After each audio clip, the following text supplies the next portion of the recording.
जिस समय भीमराव महाराष्ट्र के एल्फिंस्टन कॉलेज में पढ़ रहे थे, उस समय महाराष्ट्र में अछूतों के उद्धार का आंदोलन भी गति पकड़ रहा था। इस समाज के शिवराम कांबले व विठ्ठल रामजी शिंदे जैसे समाज सुधारक उपेक्षित वंचित समाज में जागरूकता पैदा कर रहे थे।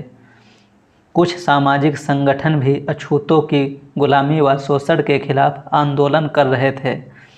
इधर एल्फिंस्टन कॉलेज जैसे इंस्टीट्यूट में भी जात पात व ऊंच नीच का जहर घुला हुआ था।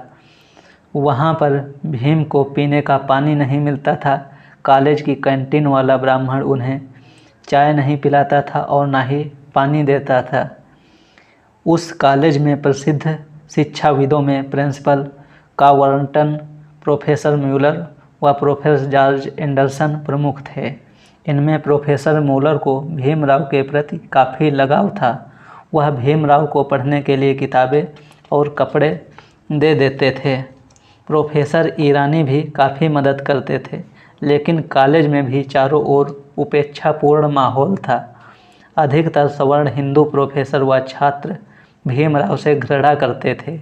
इसके बावजूद भीमराव के मन में ज्ञान प्राप्त करने की चाह ने यह सब अन्याय सहन करने की शक्ति दी और यह संकल्प भी लिया कि शिक्षा के द्वारा अन्याय के अंधेरे को मिटाया भी जा सकता है।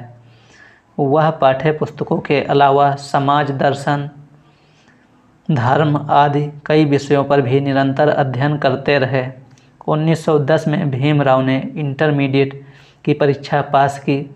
इसी दौरान रामजी सूबेदार ने लोअर परेल की डबल चाक का कमरा छोड़कर बम्बई के परेल इलाके के पोयबावड़ी में इम्प्रूवमेंट ट्रस्ट की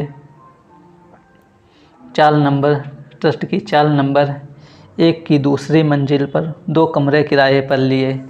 इसमें एक कमरे को पढ़ने के लिए तथा दूसरे को सोने व रसोई के लिए, गृहस्थी घर का सामान रखने के लिए बनाया गया।